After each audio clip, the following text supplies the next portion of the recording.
Cześć, Bartek Urban. Zapraszam do testu MG HS. A model HS to jeden z 3 modeli chińskiej marki MG, które są obecnie dostępne na naszym polskim rynku. Tak, marka MG jest obecnie w pełni chińska. Od 1924 roku była brytyjska, ale w 2006 roku została wykupiona przez chińską markę Seitz Motors. I nie mówię tego jako wadę czy zaletę, po prostu mówię to jako fakt.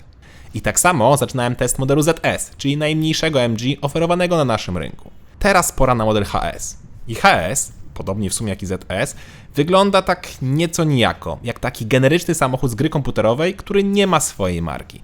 Czasem przypomina Fordę Kugę, czasami Renault Kadżara, a czasami Mercedesa GLC. Nie jest to brzydkie auto, po prostu ma taki styl mocno wtapiający się w otoczenie i w inne marki. To, co mi się podobało, to sygnatura świetna z tyłu oraz z przodu oraz sam fakt, że są to w pełni LEDowe światła i to już w podstawie. W ogóle w podstawie auto wygląda niemal tak samo jak testowane, a jedyna różnica to większe o 1 cal koło, bo w podstawie jest 17, a tutaj mamy 18-calową alufelgę.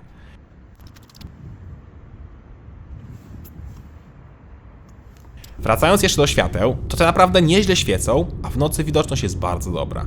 Jest też funkcja automatycznego przełączania pomiędzy światłami dziennymi oraz drogowymi.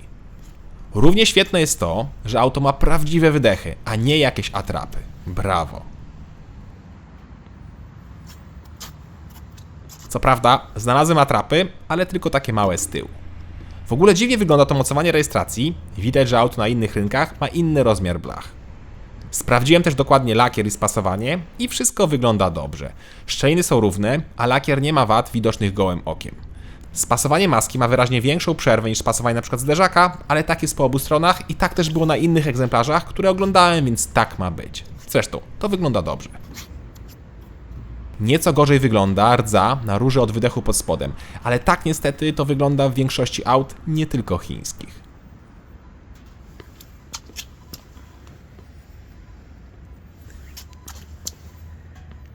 W takim razie pora na wymiary. MG HS ma 4610 m długości, 1878 szerokości, bez lusterek oraz 1685 mm wysokości. Rozstaw osi to 2720 mm. W związku z tym auto jest w segmencie SUV-ów klasy D, czyli jej konkurencja to takie auta jak chociażby Ford Kuga, Toyota RAV4 czy Nissan Qashqai. W takim razie pora na bagażnik, który jak widzicie w najbogatszej wersji ma klapę podnoszoną elektrycznie. Trzeba jedynie uważać, bo można się łatwo uderzyć. Klapa podnosi się na wysokość około 175 cm. Sam bagażnik niestety nie jest za duży, jest płytki i ma tylko 448 litrów pojemności.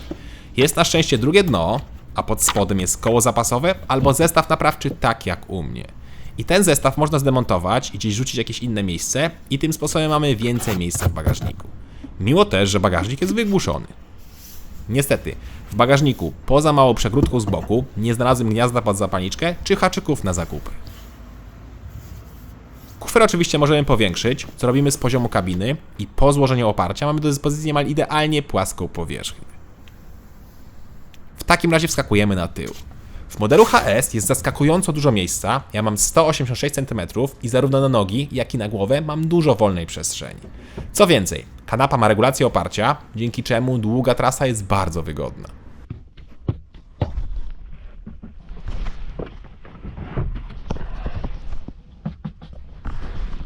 Mamy też podłokietnik ze schowkiem i miejscami na napoje. Na uwagę tutaj zasługuje wykonanie tego podłokietnika, bo to szczotkowane aluminium, czy tam jego imitacja, naprawdę świetnie wygląda. Poza tym są oddzielne nawiewy, 2 złącza USB typu A, gazetowniki, szklany dach oraz naprawdę dobre materiały z tyłu.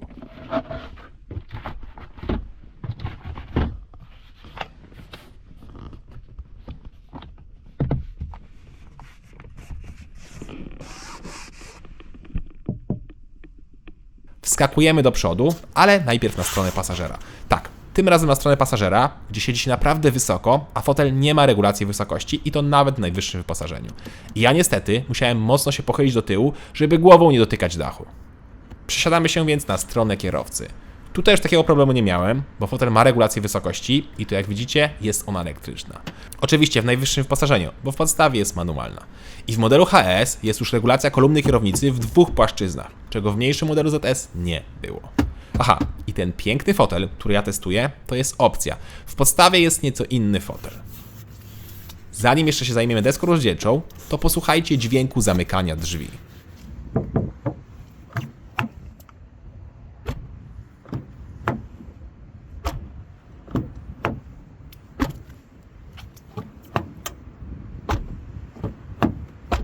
Prawda, że ładnie? Nie ma takiego pustego dźwięku, tylko naprawdę solidnie i tak z gracją się zamykają. To teraz pora na deskę rozdzielczą.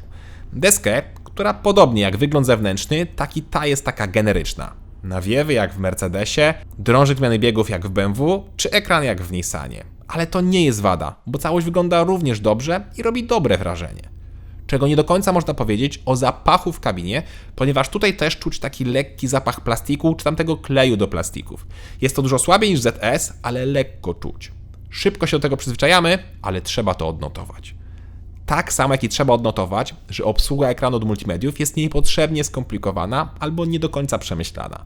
Bo ekran obsługujemy za pomocą dotyku, co działa różnie, to znaczy raz lepiej, a raz naprawdę słabo, ale i tak jest szybciej niż w modelu ZS. Mamy kafelki czy widoki na boki, no i to jest zwyczajne. Gorzej, że klimatyzację też obsługujemy na tym ekranie i żeby to zrobić, to możemy wyszukać to na ekranie albo od razu użyć przycisku fizycznego na tej belce pod ekranem. I nie rozumiem, dlaczego na tej belce nie ma właśnie plusa i minusa dla temperatury, tak jak to ma miejsce z głośnością. Albo zrobić właśnie jeden przycisk góra-dół dla głośności i jeden góra-dół dla temperatury. Co gorsza, jak wejdziemy w ustawienia od klimy, to nie da się z nich wyjść z poziomu ekranu. Trzeba znowu kliknąć przycisk na belce na dole. Bez sensu. Słabo też, że np. Android Auto czy Apple CarPlay nie są poprawnie zsynchronizowane z samochodem, a dokładnie z światłami i nie przełączają się w tryb nocny razem z nimi. A to oznacza tyle, że w nocy mapy świecą tak jasno, że nie da się na nie patrzeć. I też nie zawsze, bo parę razy mi się udało, że był motyw ciemny, ale niestety większość nocy miałem motyw jasny. I tak, sprawdziłem to też z innymi telefonami, zawsze było to samo. Kolejna rzecz, która jest do poprawy, to jakość kamer cofania. No jest fatalna i to nawet w dzień. Fajnie, że są kamery 360 stopni, gorzej, że naprawdę jakość jest koszmarna. Miło, że jest miernik, który pokazuje, jak daleko jesteśmy od przeszkody. HS w najwyższym wyposażeniu ma też drugi ekran, jakim są zegary cyfrowe. I te, co ciekawe, są całe po angielsku, podczas gdy główne menu i ten główny ekran na środku są już całe po polsku. A tam jest naprawdę mało tekstu. MG, jakbyście potrzebowali tłumacza, to do mnie nie piszcie, ja tego tanio nie zrobię. A same zegary są naprawdę czytelne i w miarę ładne. Sprawdźmy więc materiały.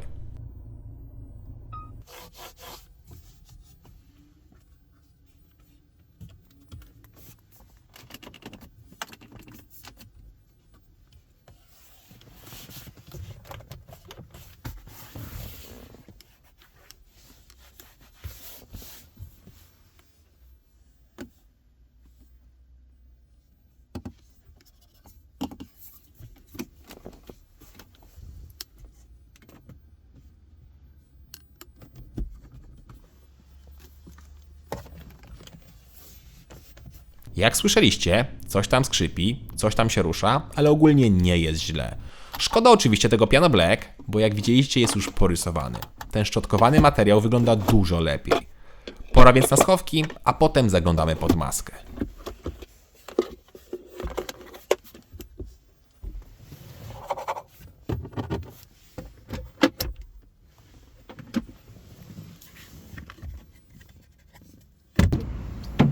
A pod maską, która jest podnoszona na siłowniku, za to duży plus, jest tylko jeden silnik dostępny w Polsce, czyli benzynowe 4-cylindrowe 1.5 turbo o mocy 162 koni.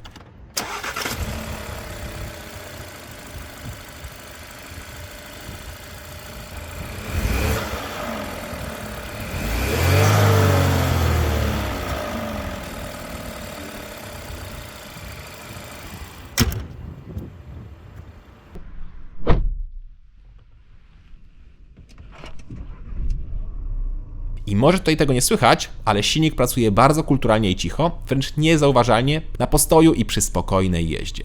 Oznaczenia tego silnika to 1.5 TGDI, czyli dokładnie takie samo, jak mają auta z koncernu Hyundai Kia, ale z tego co doczytałem, to są to silniki chińskie, częściowo stworzone we współpracy z General Motors, a mają po prostu zbieżne nazwy z Hyundaiem i Kią. I jest to silnik na bezpośrednim wtrysku, więc nie nadaje się idealnie do LPG. Jednak jak ktoś się uprze, to z dotryskiem paliwa taką instalację założymy, bo znalazłem kilka egzemplarzy w internecie. Nie wiem jak to się wtedy sprawuje, no to musicie sami poczytać. Silnik na papierze ma przeciętne osiągi, bo przyspieszenie do pierwszej setki to 9,9 sekundy, czyli no nie jest bardzo szybko, ale odczucia są znacznie lepsze. A i co ciekawe, czas 9,9 sekundy jest zarówno dla wersji z manualem, jak i z automatem. Ja mam opcję z automatem, którego produkcji no też nie potrafiłem zweryfikować, więc domyślam się, że może być chińska. Pora sprawdzić przyspieszenie.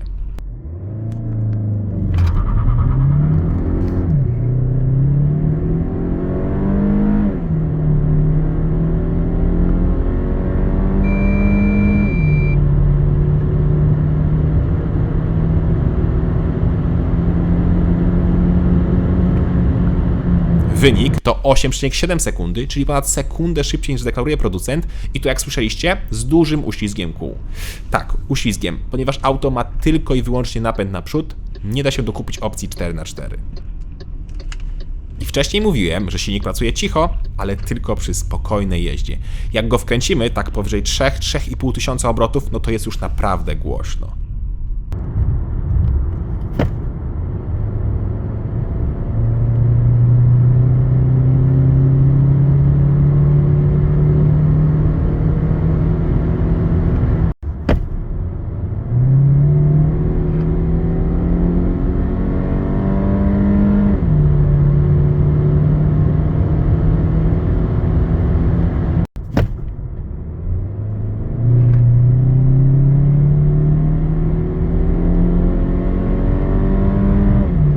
Jak widzieliście, reakcja skrzyni biegów również jest bardzo przeciętna, a to jest o tyle dziwne, że jest to dwusprzęgłowa przekładnia. A jeszcze dziwniejsze jest to, że miałem wrażenie, że jak jedziemy na przykład na 5. biegu i mocno depniemy, to auto nie zrzuci nam od razu do 3. czy nawet 2. biegu, tylko będziemy schodzili pojedynczo. 4., a potem 3. czy nawet 2. bieg. Dziwne.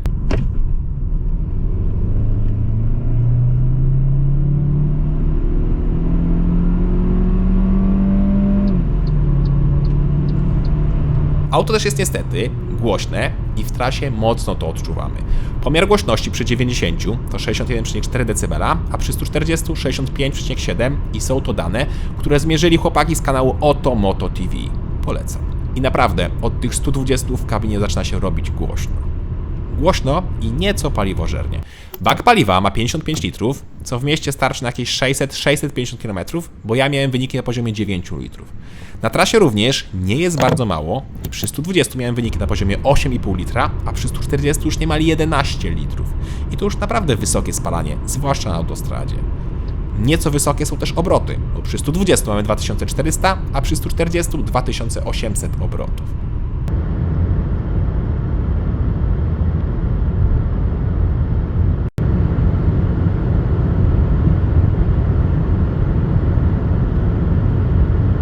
Samym autem jeździ się bardzo poprawnie, to znaczy układ kierowniczy w mieście nie przeszkadza, gorzej jest w trasie, bo jest bardzo mało precyzyjny i za mocno wspomagany, przez co słabo czujemy, co się dzieje.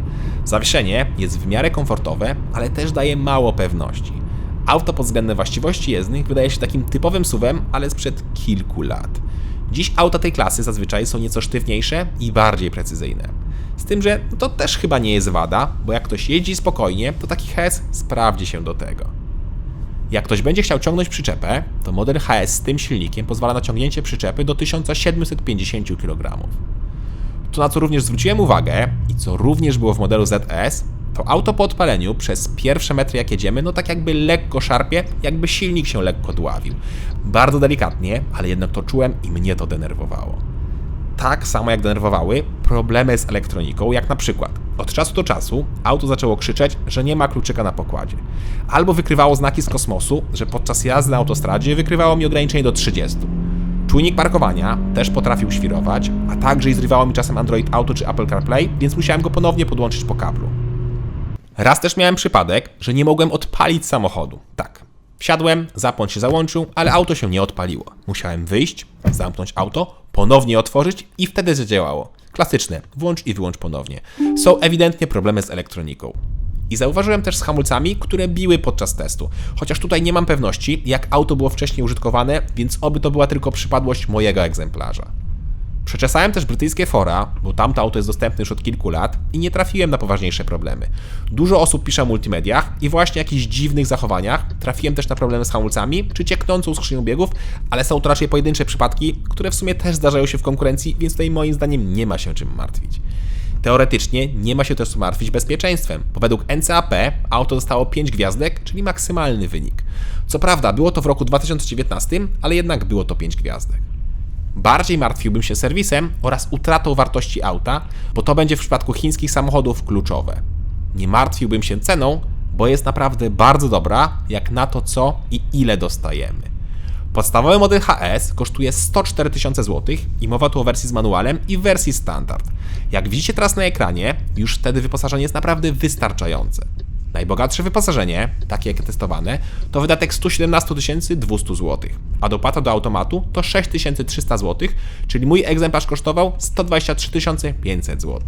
I ta cena, 123 500 zł, jest niższa niż większość europejskiej czy japońskiej konkurencji i to w podstawie, a jak je doposażymy, to zazwyczaj przekraczamy 150 000 zł. Ale są modele, które mogą powalczyć z ceną. Jeden z nich to Sangyong Grand Tivoli, który owszem jest minimalnie mniejszy, ale ma większy bagażnik i w podstawie kosztuje 97 000 zł, a drugi to Bike 5, czyli kolejny auto z Chin. I Bike 5 startuje od 128 000 zł. Drogo, ale od razu jest w najbogatszym wyposażeniu, czyli takim jak testowany model HS. No ale wciąż, HS jest nieco tańszy, zarówno od Bike 5, tak samo jak od Sangyonga, bo tego jak doposażymy do poziomu HS-a, to cena jest około 10 000 zł wyższa. Przewaga Sangyonga to możliwość zamówienia fabrycznej instalacji LPG. A sam model MG HS to naprawdę dobry samochód bez jakichś większych dyskwalifikujących wad. W swojej klasie i w tej cenie jest naprawdę bardzo mocnym graczem. Różnica względem europejskiej konkurencji to będzie spadek wartości, a także nie możemy być pewni jakości serwisu czy samej awaryjności. To, z czego ja jestem zadowolony, to fakt, że tak niskie ceny powinny wpłynąć na obniżenie cen konkurencji, bo cenniki większości z nich już dawno odleciały w kosmos. Cześć!